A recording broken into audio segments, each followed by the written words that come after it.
Drew Doughty will play on. Adrian Kempe is headed home. That and more on this edition of Locked On LA Kings.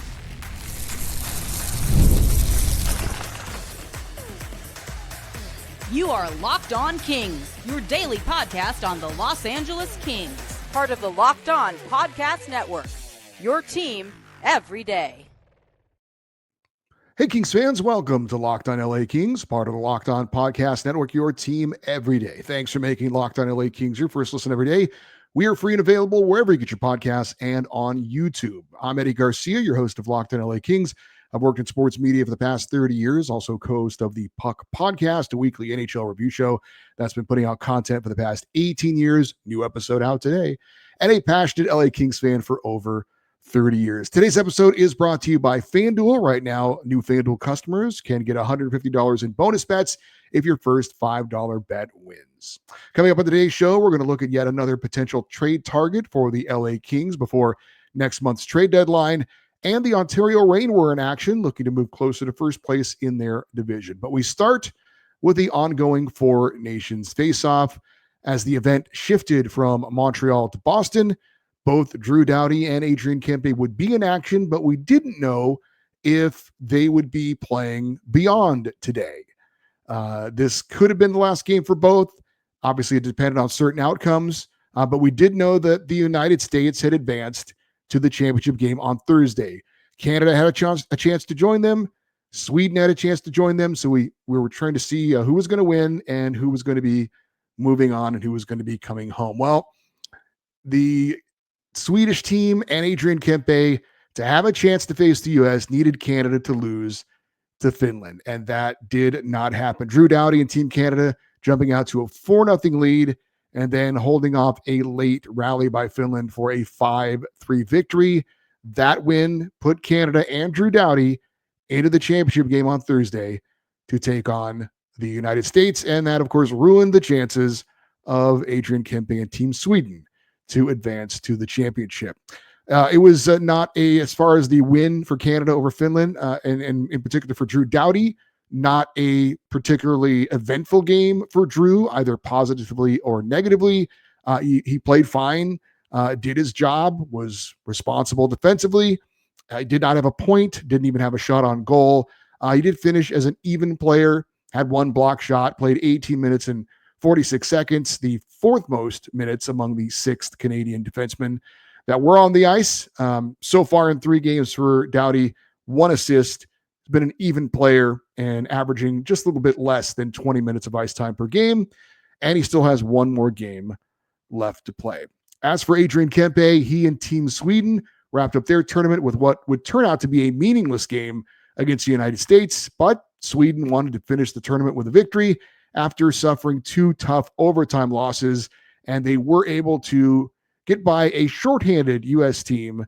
2-1 was the final. Kempe did not have a point in his final game of the tournament, finished a -1 in the game. He had 2 shots on goal, 3 hits in over 21 minutes of ice time. Did play a little bit of special teams in this one, more than he had in the previous 2 games. He got some time on the power play and the penalty kill for Sweden in this one.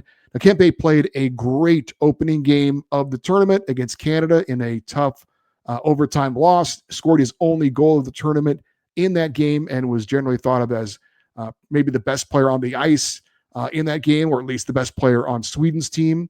So a great opening game for Adrian Kempe. The other 2 games, he was okay. Nothing too eventful. Certainly wasn't bad, but 1 great game for Adrian Kempe and 2 okay games. I think all in all, a very solid tournament for the Kings, Adrian Kempe. So now we can all exhale. Kempe has made it through the tournament and apparently is no worse for wear. There were no signs at any point during the 3 games that he had suffered any kind of an injury.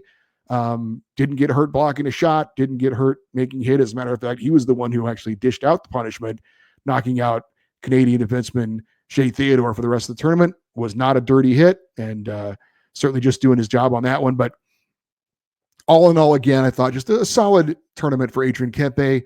I assume that he'll get back probably on Tuesday, and that'll give him 3 full days of rest before the Kings return to action on Saturday. Now, the Kings may have a practice or informal skate in between now and then, but he will have a few days to rest up. And I'm sure for Kempe, you could certainly understand them giving him a couple of days off. Like maybe the rest of the team will get back on the ice on Thursday or something or whatever. But maybe Kempe's, he's been working out. He's fine. He doesn't need to come in.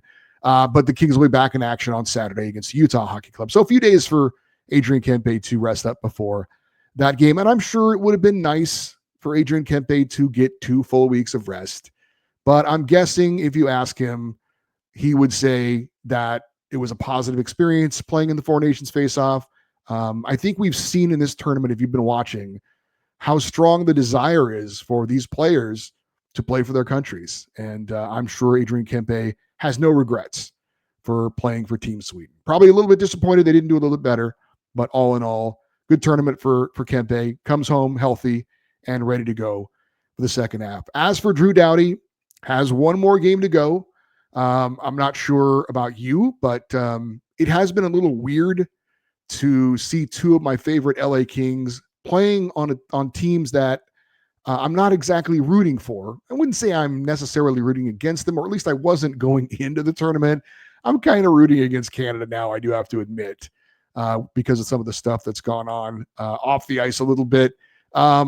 But of course, I'm a proud American, and I'm usually one of those people that really does enjoy the Olympics. I think it's a great spectacle. I think it's really cool, nations against nations. And I am not a soccer fan at all, but I even kind of like the World Cup, just the idea of it, of the whole world basically playing in a competition of sports against each other. I think it's just a very cool idea.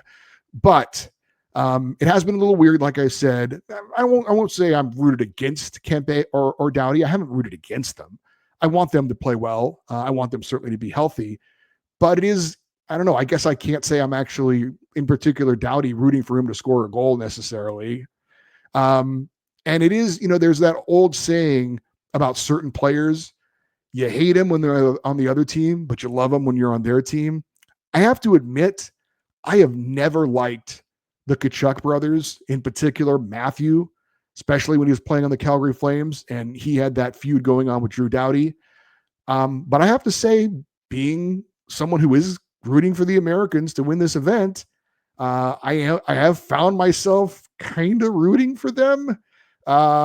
When they both got in back-to-back fights in the opening seconds of the game against Canada, I have to say I was kind of rooting for him. It doesn't feel right, but it was kind of that. Now, once this tournament is over, I will very quickly go back to disliking both of them. But for now, I will say, go USA. I did see an interview with Drew Doughty on the TNT broadcast, and he was asked if he would fight his old foe, Matthew Tkachuk. If you don't recall, back when Matthew was playing for Calgary, he and Drew went at it pretty good. And it really made those games against the Flames more fun. I even said when Matthew Tkachuk got traded to Florida, I was going to kind of miss him in a weird way because those games were always so fun and so intense. So Drew Doughty was asked if he would fight Matthew Tkachuk, who started the last game against Canada, dropping the gloves on the opening faceoff. And Doughty laughed and he said, quote, "I'll do anything for my country. And if the time is right and I have to go, I guess so," end quote. So again, just kind of an example. And it was in good fun, but just kind of an example of how seriously these guys are taking representing their countries, which I think is really awesome. Now, I hope that does not happen. Drew is certainly a battler, but he's not exactly a fighter. And the only time I can remember Drew Doughty ever getting into a fight, maybe you remember a different one, but I remember many years ago, he got into a fight against Joe Thornton of the San Jose Sharks at the time. And Drew is not exactly in Jumbo Joe's weight class. And he didn't do so well, as I recall, as Joe Thornton kind of manhandled him a little bit. Didn't really land a lot of punches, but just kind of ragdolled Drew a bit on that one. So again, yeah, let's not see Drew get in a fight. I'd be okay if we don't see that. That said, I am very much looking forward to that game on Thursday, the championship of the Four Nations face-off, USA versus Canada. Hopefully Drew Doughty has a good game. Again, stay safe, don't get hurt. But I am sorry, Drew. I am rooting for the USA. But it's been a great exhibition of hockey. It's been a real positive thing for the NHL. And like I said, hopefully Drew can play well, USA can win, and then Drew can get back to LA and we can get ready to resume the LA Kings regular season. We have a report of a player that the Kings are interested in possibly trading for before the trade deadline, which is coming up. We will discuss that next here on Locked On LA Kings, your team every day. In sports, having a winning strategy is everything. It's how the best teams make it to the Super Bowl, World Series, a Stanley Cup final. The same goes for life. Having a strategy like life insurance from SelectQuote can protect your financial legacy and keep your family's future secure. SelectQuote makes it easy to find the perfect life insurance policy. As one of America's leading insurance brokers with nearly 40 years of experience, they have helped over 2 million customers find $700 billion in coverage since 1985. What sets SelectQuotes apart is their personal touch. Unlike other brokers that offer one-size-fits-all policies, their licensed agents tailor coverage to fit your unique needs. If you're in good health, you might even qualify for same-day coverage of up to $5 million, no medical exam required. And it's more affordable than you think. You can get up to $1 million in coverage for as little as $20 a month. Get the right life insurance for you for less at selectquote.com/LockedOnNHL. Go to selectquote.com/LockedOnNHL today to get started. That's selectquote.com/LockedOnNHL. SelectQuote. They shop, you save.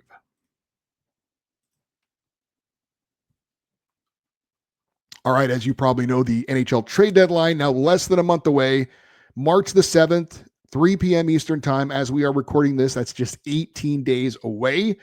We continue to look at potential trade targets for the LA Kings. So far, we've looked at 5 players: Kyle Palmieri of the New York Islanders, Brock Besser of the Vancouver Canucks, Rickard Rakell of the Pittsburgh Penguins, Oliver Bjorkstrand of the Seattle Kraken, and Jonathan Marchessault of the Nashville Predators.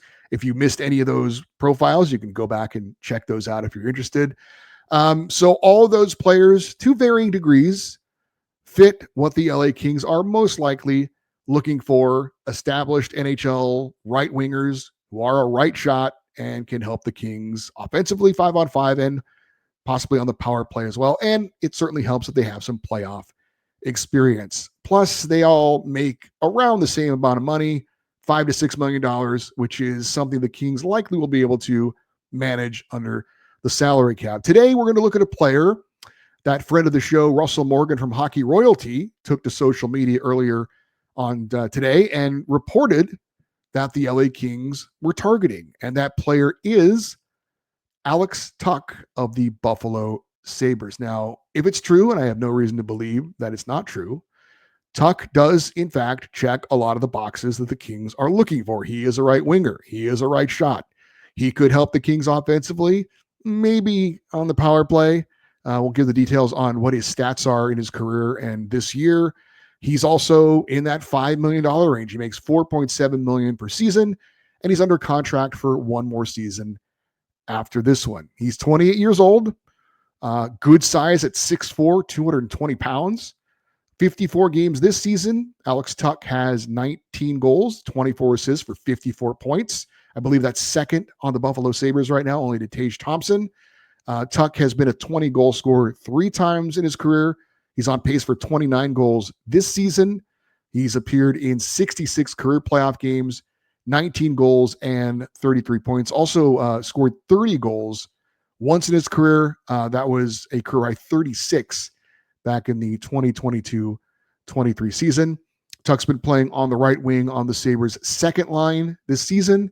Now, he has no goals on the power play this year. He has been playing on the Sabres' second power play unit. For his career, he averages usually 3 or 4 power play goals a season. He did have a career at 8, but that was a bit of an anomaly for him. Like I said, he's usually a 3 or 4 power play goal scorer, so maybe he doesn't help that much on the power play, but he does help 5-on-5, and he can play on the penalty kill as well. He's got 3 shorthanded goals this season. I don't know if the Kings have 3 shorthanded goals as a team this season. So Alex Tuch does have a little bit of a say as to where he could be traded. He has a 5-team no-trade list. That's about as small of a no-trade list as I've ever heard, is 5 teams. That's not much. And I don't know if LA is or isn't on the list, I would guess they would not be on his no trade list. Now, Tuck is a Buffalo area native, was born in Syracuse, New York, and there was a lot of excitement when he was headed back home to play for the Sabres. And it was thought, Buffalo has had a lot of tough years lately, and they're looking for players that kind of want to play there. And him going back home, it was kind of like, all right, this guy's one of our own. He's a good player. He's going to help us turn this thing around. And it has not worked out. Now, he's been fine individually, but Buffalo as a team continues to be the worst team in the NHL. You can look at the San Jose Sharks, and obviously they're a bad team, the Chicago Blackhawks, but at least they've kind of got some young talent and they show flashes here and there. Buffalo, it just has not been going well for them. And as a matter of fact, they're going to miss the playoffs for a 14th straight year. That's the NHL record. And that is just, we're upset because we've lost in the playoffs 3 years in a row. They haven't made the playoffs 13 years, about to be 14. That is talk about futility. So Alex Tuch's been there for 3 years. It hasn't gone well. It's not going to get any better by all accounts. They're trying to figure out what to do. They just hired another coach. They brought back their old coach, Lindy Ruff. That didn't work out. He was the only coach that got him to a Stanley Cup final, and it's really been bad. So I would imagine that Alex Tuch, even though he was kind of going back home, looks at the situation there and might not be all that sad about getting out of that situation. Now, he has missed the playoffs, I mentioned, 3 years in a row. Before that, he was playing with the Vegas Golden Knights for 4 years, and he made the playoffs every year. So he does have playoff experience, and I would imagine maybe missing the thrill of playoff hockey. So he might be receptive again to joining another team. And if he does come to the Kings, he'd be going back into the Pacific Division where he's very familiar with and get to face his old team, the Vegas Golden Knights, as well. I've seen another Sabres player's name mentioned as a possible target for the LA Kings, and that is Dylan Cousins. Now, he's 4 years younger than Tuch, not as big, not as productive, and he makes $2.4 million per season more than Alex Tuch, and he's under contract for 3 more seasons after this year. And unless the Sabres are pretty much giving him away, which they aren't going to be doing, I would pass on Dylan Cousins. I think Alex Tuch is a much, much better player all across the board. I love his size. Again, more productive, has more playoff experience, doesn't make as much money. He just is a much more, he is older. That's the one thing. He is older than Dylan Cousins, but I think he's a much more attractive player than Dylan Cousins is for the Buffalo Sabres. As, of course, what the Kings would have to give up to get an Alex Tuch. I know Russell Morgan, as well as friend of the show, Carl Balicki, when he was talking about a possible Jonathan Marchessault trade, both brought up defenseman Jordan Spence as somebody that is in play to go the other way. And I said it with the Marchessault trade. I'll say it with a potential Alex Tuch trade. I don't think that's enough. And I like Jordan Spence. If you've watched or listened to this show for any length of time, I've always talked about how much I like Jordan Spence. But that said, he's at best a second pairing defenseman. And those guys can be valuable, but those are also guys you can find elsewhere. And he's been okay on the power play. I got to be honest. I think he's been a little bit, I don't know. Jordan Spence hasn't quite reached the level that I kind of thought he would be. And again, he's very young. He's still a young player, but if that's part of the price to pay to get a Jonathan Marchessault or an Alex Tuch, I'm all for it. And again, it's not a slight on Jordan Spence, but I just think that he's a guy who is replaceable. Now, I don't think that's enough. I think there would have to be more. And I think there are other teams out there that are willing to give up more than a Jordan Spence and maybe a draft pick to get an Alex Tuch or a Jonathan Marchessault. So we'll see how it goes. I think if we're looking at the players that I've talked about so far and that we've profiled so far, I think I would have Jonathan Marchessault number one. Alex Tuch would be a close second on that. I just like both of their all-around games. I like their steadiness when it comes to offense. And they both have, have some pretty good experience when they were both on the Vegas Golden Knights and playing well. Brock Besser, I think, would be third. Oliver Brokstrand, I'd have him fourth. And then Kyle Palmieri, I probably would have fifth. But I really like Jonathan Marchessault. I really like Alex Tuck. If the reports are true, I would be pretty happy if the Kings could add either one of those guys on their roster without, of course, having to give up anything ridiculous to get those guys. So again, we'll see the report from Russell Morgan. Don't know who his sources are, but Russell is pretty tuned in to the Kings organization. So I'm sure Alex Tuck is a guy that there are several teams that would like to get him. But if the LA Kings are in on him, I think that's a good idea. All right, the Ontario Reign moved closer to first place, and a couple of Kings greats received an honor. We'll discuss that next year on Locked On LA Kings, your team every day.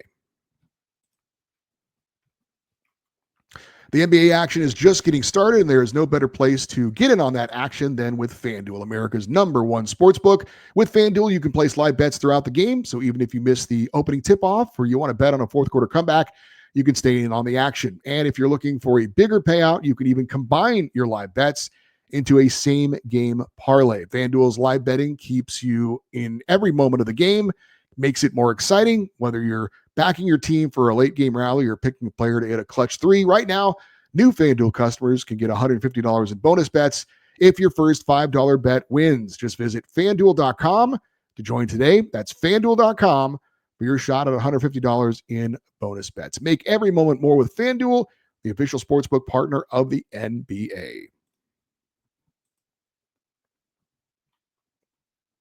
All right, time to give you a Reign report, checking in on the Kings AHL affiliate.